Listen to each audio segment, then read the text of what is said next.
Day 4 physiology and injuries in sports से बेटा आज इस वीडियो में हम लोग डिस्कस करने वाले हैं ये हमारे topic.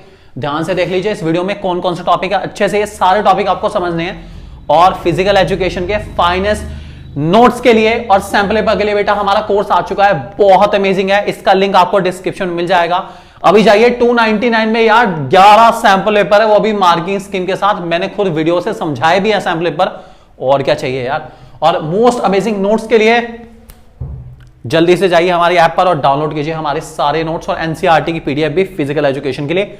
Just go for it right now. Heart tissue injury में सबसे पहला आता है हमारा डिसलोकेशन। डिसलोकेशन में बोन अपनी जगह से हिल जाती है। अब देखिए जनरली एक ह्यूमन इसमें क्या है, बोन है वो इसको यहां होना चाहिए था, ठीक है, ज्वाइंट पर। ये अपनी जगह से आगे आ गई या पीछे चली गई, इसको डिसलोकेशन कहते हैं। क्या कहते हैं? डिसलोकेशन। डिसलोकेशन नाम ही बता रहा है कि बोन अपनी इनिशियल पोजीशन से मूव कर गई इधर उधर, ठीक है, तो that is called dislocation. Original position से डिस्प्ले हो गई, ठीक है, डिस्प्लेस हो गई बेसिकली, ठीक है। और इसकी वजह से स्प्रेन हो सकता है, फ्रैक्चर भी हो सकता है। अभी स्प्रेन हमने पढ़ा था पीछे, और ये थ्रोइंग में जंपिंग में बहुत कॉमन होता है। उसके बाद स्ट्रेस फ्रैक्चर है। स्ट्रेस फ्रैक्चर का मतलब होता है जब आप किसी चीज पर बार बार बहुत ज्यादा इंपैक्ट डालते हैं तो स्ट्रेस फ्रैक्चर होने के चांसेस बढ़ जाते हैं। जैसे जंपिंग इवन में बहुत कॉमन है। अब आप मान लीजिए जंपिंग कर रहे हैं, ठीक है, आपने एक बार जंप करा, ऑब्वियस ही बात है आपकी लैंडिंग किस बेस पर होगी, अपनी बोन्स के बेसिस पर ही होगी, ऑब्वियस ही बात है, ठीक है। तो आपका एक बार, दो बार, 3 बार, 4 बार, 10 बार, 50 बार, 100 बार, 500 बार एक ही जगह पे आप जब बार बार इंपैक्ट डाल रहे हो तो वो अपने आप ही वीक हो जाएगा और वहां पर आपका स्ट्रेस फ्रैक्चर हो सकता है। So this is called stress fracture. ये बहुत कॉमन है और इवन फुटबॉल जैसे गेम में बहुत कॉमन है, क्योंकि आपको ऑब्वियस ही बात है बार बार बॉल को हिट करना है, ज्यादा जोर से हिट करना है, पैरों से हिट करना है, तो इम्पैक्ट थोड़ा थोड़ा बोन पर रहता है। हल्के हल्के बोन किनारे से टूटनी शुरू हो जाती है और स्ट्रेस फ्रैक्चर कोज करती है। This is called stress fracture. तो जंपिंग इवेंट्स में बोन जो है कॉर्नर से प्रेस होती है और पार्शियल डैमेज करती है हमारे टोटल बोन्स को, ध्यान रख के चलेंगे। उसके बाद ग्रेन स्टिक और हेयरलाइन फ्रैक्चर ये बच्चों में ज़्यादा होता है। इसमें क्या होता है, एक तरीके से इसको हम कहते हैं हेयरलाइन फ्रैक्चर भी कहते हैं ग्रेन स्टिक को, और ये बच्चों में बहुत कॉमन है क्योंकि उनकी बोन्स बहुत ज़्यादा ना फ्लेक्सिबल होती है। तो उनकी बोन्स को बेंड करने पर उनके पीछे एक छोटा सा बाल आ जाता है, वो अपने आप जुड़ भी जाता है, सच टेंशन लेने की जरूरत नहीं। लेकिन हाँ, उनमें बच्चों में ज़्यादा रहती है। इस फ्रैक्चर का नाम है हेयरलाइन फ्रैक्चर।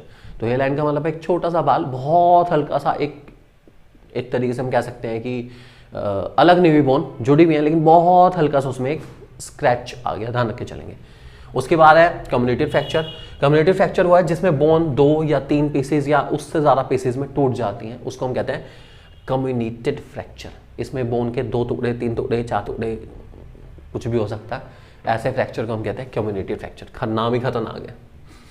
उसके बाद ऑब्लिक फ्रैक्चर। ऑब्लिक फ्रैक्चर में हमारी जो बोन्स रहती हैं वो डायगनली ब्रेक होती हैं, ठीक है। और ट्रांसवर्स फ्रैक्चर में हमारी जो बोन्स हैं वो बिल्कुल राइट एंगल पर, बिल्कुल स्ट्रेट जो होती है ब्रेक होती है, ध्यान रख के चलेंगे, बिल्कुल राइट पे ब्रेक होगी ये आपका। और ये हमारा ऑब्लिक फ्रैक्चर है, ठीक है, डायगोनली वाला। उसके बाद इम्पैक्टेड फ्रैक्चर, ऐसी इंजरी जिसमें जो एक बोन टूटने के बाद एक दूसरे में घुसनी शुरू हो जाएंगी और बहुत ज़्यादा डैमेज करेंगे दूसरे को। बोन एक दूसरे में टूटने के बाद एक दूसरे में ही जा रही है, तो ऐसे फ्रैक्चर को हम क्या कहते हैं, इम्पैक्टेड फ्रैक्चर। कि जो बोन का एंड है वो दूसरे बोन के एंड में जाके कनेक्ट करना शुरू करेगा, उसको भी डैमेज करेगा। ऐसे फ्रैक्चर को हम इम्पैक्टेड फ्रैक्चर का नाम देके चलते हैं। और खतरनाक अब है, मान लीजिए कोई भी फ्रैक्चर आ गया और आपसे पूछेगा इस फ्रैक्चर को कैसे प्रिवेंट करना है। तो पहली बात तो आप कुछ को एक बार अपने माइंड में सोचिए कि जो फ्रैक्चर है उसके रीज़न क्या है। स्पोर्ट्स में हुए हैं तो हो सकता है स्पोर्ट्स इक्विपमेंट के फेलियर की वजह से हुए हों, या फिर आपने जो है प्रॉपर तैयारी नहीं करी। तो क्या क्या पॉइंट हो सकते हैं हमारे। सबसे पहले इक्विपमेंट अच्छे इस्तेमाल करो, खराब इक्विपमेंट यूज़ करोगे चोट लगने के चांसेस हैं। दूसरा, play on a level play field. हमेशा एक ऐसे प्ले फील्ड पे खेलो जो लेवल हो, ठीक है। जो गड्ढों से भरा हुआ ग्राउंड है वहां खेलोगे तो भैया गिरने के चांसेस बढ़ेंगे और कुछ नहीं, गिरोगे। उसके बाद follow the rules and regulation. जो रूल्स रेगुलेशन ऑफ स्पोर्ट्स उसको खेलो, जो आप खेल रहे हो उसके रूल्स रेगुलेशन को मान के चलो। आप क्रिकेट खेल रहे हो तो ऑब्वियसली बात है भैया पैड लगा के खेलना, नहीं तो चोट लगने के चांसेस हो जाएंगे अच्छे से। उसके बाद avoid rash play. Rash play खेलने की बिल्कुल ये नहीं कि भैया लगे पड़े आप तो गली मोहल्ले के अंदर क्रिकेट खेल रहे हो और लेदर बॉल से खेल रहे और उसमें भी सबको खिलाड़ी बनना है और लगे पड़े, अपना मोहल्ले में जगह है नहीं और लगे पड़े लेदर बॉल से आप तो सिर फोड़ूंगा उसका। बिल्कुल ऐसे भी हरकत मत करना, रैश प्ले मत करो भैया, सीधी सी बात है। जगह को देख के हिसाब से शॉट मारो, सारे क्रिकेटर गली से नहीं निकलेंगे, बाहर ग्राउंड में जाके भी खेल लो। उसके बाद use protective equipment for protection, obvious ही बात है प्रोटेक्टिव इक्विपमेंट यूज़ करने चाहिए। और बाकी जितने भी जब भी फ्रैक्चर वगैरह है इसको प्रिवेंट करने के लिए आपको डॉक्टर को कंसल्ट करना चाहिए, कॉमन हो गया हमारा पॉइंट, ठीक है। उस एरिया को जो अफेक्टेड एरिया है उसको क्लीन करो एक बारी, उसके बाद फिर डॉक्टर से कंसल्ट करो। ये हमारे कुछ ऐसे पॉइंट्स जो आप कॉमन लिख सकते हैं बिना किसी दिक्कत के। उसके बाद इंट्रोडक्शन टू फर्स्ट एड।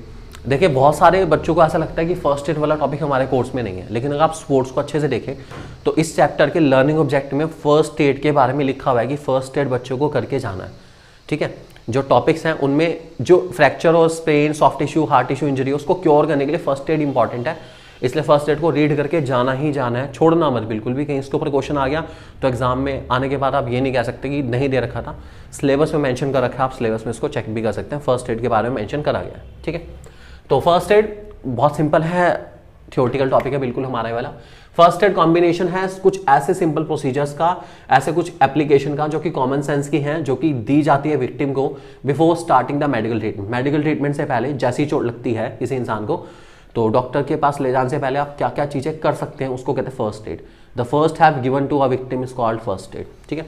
इसको डिस्कवर करता सेंट जॉन एम्बुलेंस ने, ठीक है। इसको फर्स्ट यूज करा था यूनाइटेड किंगडम में, इंग्लैंड में 1879 में, ध्यान रख के चलेंगे। इसका एम होता है इमरजेंसी एड देना इंजर्ड पर्सन का, इल पर्सन को, ताकि उसके ट्रीटमेंट अच्छे से हो पाए और उसकी लाइफ को बचाया जा सके। इसके 3 प्रिंसिपल, सर हमारे कुछ प्रिंसिपल है इसके। पहला इमीडिएट रिस्पॉन्स, जल्दी से जल्दी रिस्पॉन्स करो, फटाफट जल्दी, quickest and bestest treatment apply करो, क्विकेस्ट एंड बेस्ट, ध्यान रखना। दूसरा नो पैनिक, पैनिक नहीं होना बिल्कुल भी, शांत रहना, अपने आप को काम रखो, कूल रखो, और जो एक्शन हो रहे हैं उस पर ध्यान दो अपना, मिस्टेक नहीं करनी बिल्कुल भी, गलती का स्कोप नहीं है बिल्कुल भी। ऑब्जेक्टिव फर्स्ट एड के लाइफ को प्रिजर्व करना है, डेप्रेशन को प्रिवेंट करना है और रिकवरी को प्रमोट करना है। बेसिकली क्या है, लाइफ को बचाओ, ठीक है, सिचुएशन को खराब होने से पहले ठीक करने की कोशिश करो, इससे पहले रायता फैल जाए समेट लो, रायता फैलने से पहले समेट लो। और तीसरा रिकवरी को प्रमोट करो। रिकवरी ऑब्वियसली बात है थोड़ा टाइम लगता है रिकवरी प्रमोट करने में, लेकिन हो जाएगी। चलिए इंपॉर्टेंस फर्स्ट एड की, पहला एमरजेंसी इंजरीज के अंदर फर्स्ट एड बहुत इंपॉर्टेंट है। कोई भी इंजरी से पहले आपको पता होना चाहिए कि क्या क्या फर्स्ट एड है। अगर कभी भी इंजरी अगर होती है तो आपके पास फर्स्ट एड होना चाहिए हमेशा, इसलिए सारे व्हीकल्स के साथ फर्स्ट एड किट आपको मिलती है, ताकि अगर कभी भी इंजरी हो जाए तो डॉक्टर के पास जाने से पहले या हॉस्पिटलाइज होने से पहले जितना आप क्योर कर सकते हो उतना आप क्योर कर पाए उसको। That's why first aid box बहुत ज़रूरी होता है, ठीक है। दूसरा सीरियसनेस को थोड़ा सा कम करने में हेल्प करता है, मिनिमाइज करा, एलिमिनेट नहीं करा इन्होंने। सीरियस इशू बने उससे पहले पहले थोड़ा बहुत उसको मिनिमाइज करने में हेल्प करता है, ठीक है। सेफ्टी के लिए बहुत ज़रूरी है, कभी भी एक्सीडेंट वगैरह हो तो आपके पास प्रिवेंटिव मेजर होने चाहिए, इसलिए इंसान को ट्रेंड भी होना चाहिए फर्स्ट एड के अंदर। ये फर्स्ट एड इतना इंपॉर्टेंट है कि हर 3rd 4th क्लास के बच्चे को एक फर्स्ट एड बॉक्स बनवाया जाता है, सब स्कूल में एक प्रोजेक्ट होता है फर्स्ट एड बॉक्स बनाने का। ये इसीलिए है ताकि उसे फर्स्ट एड बॉक्स की कीमत और उसकी वैल्यू पता चल पाए, कि इसका यूजेज क्या है ये पता होना चाहिए। उसके बाद लाइफ बचाने में बहुत हेल्प करता है फर्स्ट एड, ये ध्यान रख के चलेंगे। तो ये पॉइंट्स रीड करने हैं, बहुत ज़्यादा सीरियसली इनको याद करने मत बैठना, लेकिन रीड ज़रूर करके जाना, तो इसलिए बहुत ज़्यादा सीरियसली उसको लेके नहीं चलना, लेकिन रीड करना है। उसके बाद ट्रीटमेंट मैनेजमेंट इंजरीज का फर्स्ट एड के थ्रू, ये प्राइस मेथड है, इसको अच्छे से कर लेते हैं क्योंकि ये आने के चांसेस रहते हैं। सबसे पहले जो प्राइस मेथड है हमारा, ये क्लास 11th में भी है आपका, ठीक है, बहुत इंपॉर्टेंट होता है। फर्स्ट एड में प्राइस मेथड अप्लाई करा जाता है। सबसे पहले तो प्रोटेक्शन, जिस इंसान को इंजरी हुई है, in case protection means stopping the activity immediately and protect the injured part from additional damage। तो और डैमेज ना हो, सबसे पहले तो प्रोटेक्ट करो कि और चोट ना लगे। इसलिए ऐसे ही इंसान को कभी भी आपने देखा एक्सीडेंट वगैरह कभी हो जाए अपना, तो सबसे पहले उस इंसान को जो है किनारे में लाया जाता है कि भाई कहीं ऐसा ना हो कि इसकी वजह से और भी लोग आगे एक्सीडेंटल हो जाए, तो पहले इसको थोड़ा सा किनारा अलग कर लो, ठीक है। उसके बाद रेस्ट, उसको एक सही जगह पे ले आओ ताकि वो थोड़ा बहुत काम हो जाए, बिल्कुल ज़रूरी है। उसके बाद आइस, आप आइस पैक अप्लाई कर सकते हैं, ठीक है, टॉवल आइस में लपेट के अप्लाई कर सकते हैं, बिल्कुल अपना ऐसा इसलिए कर जाता है ताकि स्वेलिंग एंड पेन ना हो बिल्कुल भी, ठीक है। और ब्लड वेसल्स को जो ब्लीडिंग वगैरह उसको रुकने में भी हेल्प करती है आइस, ठीक है। और कोल्ड आइस जो है अफेक्टेड एरिया पे अप्लाई कर शुरू के 2 घंटे में करनी चाहिए, उससे ज़्यादा नहीं, ठीक है। उसके बाद स्किन टेम्परेचर इससे नॉर्मल हो जाएगा बाद में, पहले आइस अप्लाई करो, उसके बाद स्किन टेम्परेचर को नॉर्मल होने दो, उसके बाद डॉक्टर के पास लेके जाते हैं हम लोग। और क्या करना है, compression. Compression is an acute injury in the next most important immediate treatment tip. by quickly wrapping the injured part of the body with an elastic bandage or wrap the help with a keep swelling to the minimum. It is helpful to apply ice in the injured area over the compression wrap the limit the swelling. compression का मतलब है swelling से बचाने के लिए उस part को जहाँ पर भी चोट लगी है उसको बैंडेज से लपेट दो, या एक ऐसे पार्ट के थ्रू इलास्टिक बैंडेज आती है उसके थ्रू लपेट दो अच्छे से, ताकि स्वेलिंग ना हो बिल्कुल भी। तो ये कंप्रेशन कहलाता है। और एलिवेशन का मतलब है जो इंजर्ड एरिया आपका उसको एक सही एंगल पर आपको लेकर आना है, ठीक है, ताकि जो फ्लूइड है आपकी बॉडी में वो सारा फ्लो, मतलब एक तरह से जो फ्लो है वो कंटिन्यूएशन में रहे, फ्लो नहीं रुकना चाहिए बिल्कुल भी। अगर फ्लो रुक जाएगा तो दिक्कत हो जाएगी। तो बॉडी का जो फ्लो है वो चलता रहे चलता रहे चलता रहे। एक ऐसे एंगल पर हम लेकर आते हैं ताकि बॉडी का फ्लो पूरा चलता रहे, रुकना नहीं चाहिए बिल्कुल भी, इवन इंजर्ड पार्ट में भी रुकना नहीं चाहिए। तो ये हमारा प्राइस मेथड है, protect, rest, ice, compression and elevate, ये आपको बताना चाहिए। तो ये हमारे चैप्टर का लास्ट टॉपिक है। बहुत ज़्यादा इंपॉर्टेंट तो नहीं है फर्स्ट एड वाला। इसमें सबसे ज़्यादा आता क्या है, जितने भी soft tissue hard tissue injury है उनमें से एक क्वेश्चन आना ही आना है, और फॉर श्योर आएगा ही आएगा, आपको बहुत अच्छे से करके चलना है, ठीक है। और एक क्वेश्चन हमारा 4 मार्क्स में रेस्पिरेटरी, मस्कुलर या कार्डियोवास्कुलर जो आपका टॉपिक है उन पे आ सकता है। आप उसको बहुत अच्छे से तैयार करके चले तो ज़्यादा बेनिफिट आपको मिल सकता है। तो ये हमारा चैप्टर है, ज़्यादा बड़ा चैप्टर नहीं, लेकिन 8 मार्क्स का ये चैप्टर है। बहुत अच्छे से करके चलना है। सारी soft tissue and hard tissue injury को बहुत बहुत बहुत अच्छे से करके चलेंगे। All the best. Most amazing content और फिजिकल के अमेजिंग सैंपल पेपर्स के लिए don't forget to download our app 1-to-1 classes from Google Play Store, and you can also download from Apple Store my institute app, and you can write down our ORG code RVYWA. As soon as you enter this code, the app will automatically convert into 1-to-1 classes app. Just go for it right now and get the finest content of physical education class 12th.